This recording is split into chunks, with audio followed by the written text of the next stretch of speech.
Hey guys, Mike from Deep Force Will here, coming at you all with another deck profile. This time, we're taking a look at some of my Conqueror brews that I decided to pass along to Jeremy DMO73 over at Ruler School, who did a feature match between them. And first of all, huge thanks to him for actually featuring some, lesser known content, and for featuring some of my wackiest or most off-the-wall brews that I've come up with in a while. So, the first one we're going to go over is the, as I like to call it, the Preg OTK, the Martha Lipponen OTK.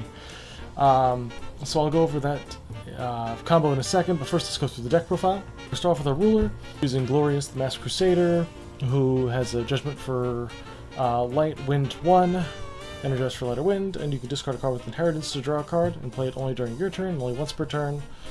And I never remember to get these up, but let me grab Faria, who on her flip side says when she enters their board, you can put the top card of your Magic Stone deck into your field. Doesn't come in tapped. Each turn you can play your first Inheritance ability without paying its cost, very important for the combo. And her God's Art is pay 0 and she gains barrier until end of turn, which is pretty good when you're trying to turn her into your win condition if the first one doesn't go off. So, definitely a very much overlooked ruler in the past, just because it came out in the same set as stuff like Lumia, Fox, all that kind of stuff. But we're featuring her here today, and she plays a vital role in the way this OTK goes off. Moving on, we have our Mana Dorks. We have 4 copies of Elvish Priest, and 1 Sacred Elf, just to have 5 ways to produce green. We have 1 Heartstirring Sage.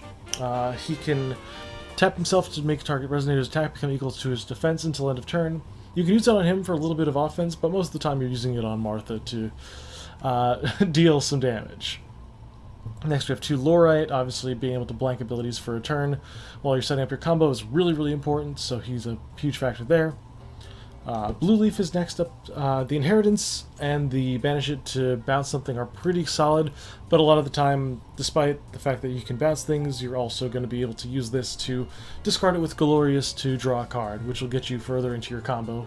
Next up we have Martha, who is a white and 1 for a 0 attack, 1000 defense vanilla creature. This is our made win condition, ladies and gentlemen. You've been warned.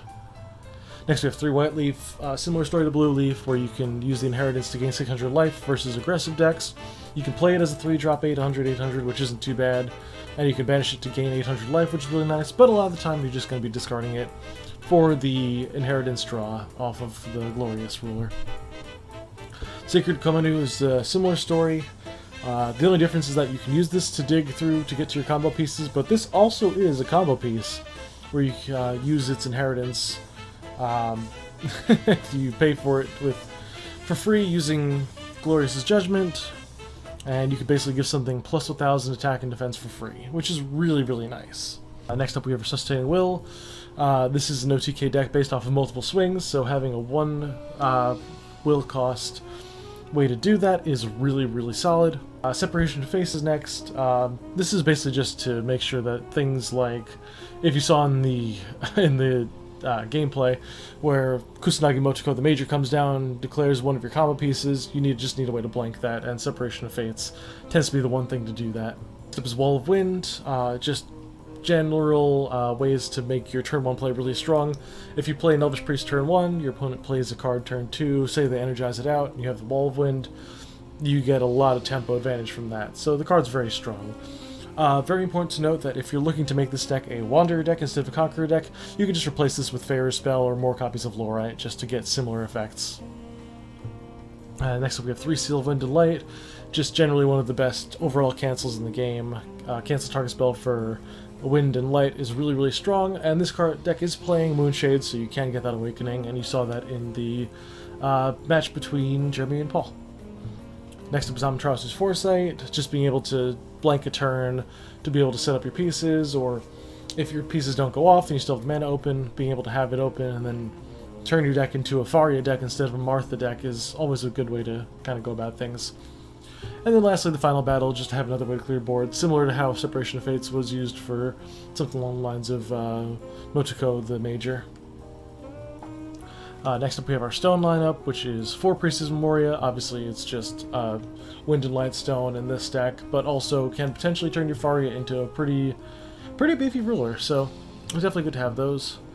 Next up we have 4 Magic Stone of Moonshade, because obviously we want to have a lot of flexibility in our stones.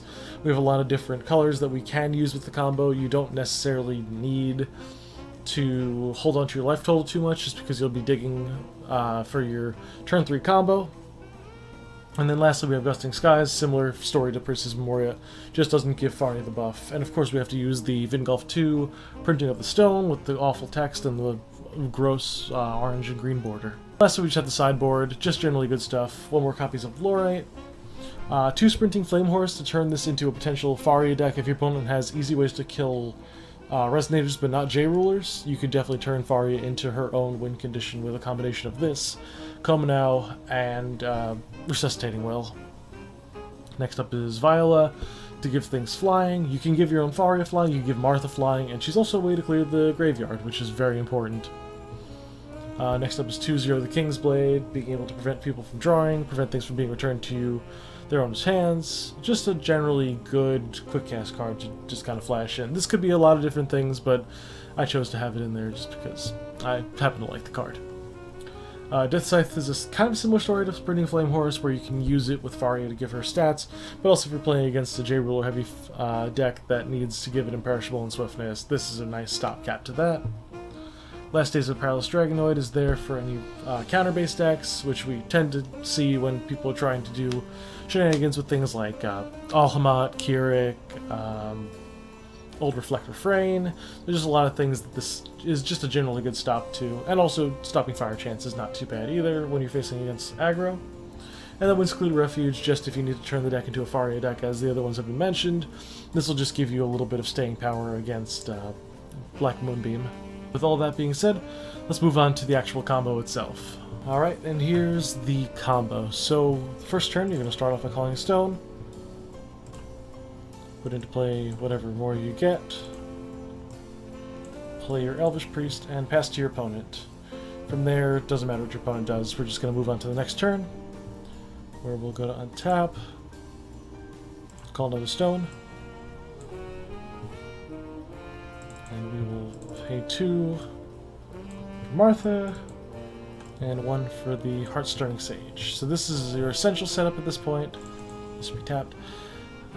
This is going to enable the combo for next turn with these 2 in hand, so it's essentially a 5-card combo. Then move to your next turn. Before you untap, Heartstirring Sage on Martha to make her a 10-10. And then go to untap. Now that we have 10 counters on Martha, we're going to tap 3 to Judgment our Glorious. Faria's Enter trigger will activate, putting into play the top card of our stone deck. We've got Magic Stone of Moonshade, of course. All of them produce white, so this combo can go off. So we're going to use Faria's effect to discard Sacred Covenant for its inheritance, to give Martha another plus 1,000, plus 1,000. So she's now a 2,000, 2,000. So we're going to swing for your opponent for 2,000 damage. That'll go through, of course, because we're very confident here. We'll pay the 200 life, doesn't matter, as long as we're able to produce the light for Resuscitating Will. Untap her again, and swing for your last 2,000 for an exact 4,000 damage. So, ladies and gentlemen, the Martha Lipponen combo. Unfortunately, in the matchup, Jeremy was not able to, well, Paul was not able to get the combo off because he was facing against Tromwich, and they had a lot of ways to stop it. But in the unlikely event that your opponent just has no way to stop Martha and doesn't play anything for the first 3 turns, you are golden. So, if anybody pulls this off, let me know. I will, I'll take a shot for anybody who pulls this off. And thanks again for watching. This has been Mike from Deepwood Force of Will, signing out.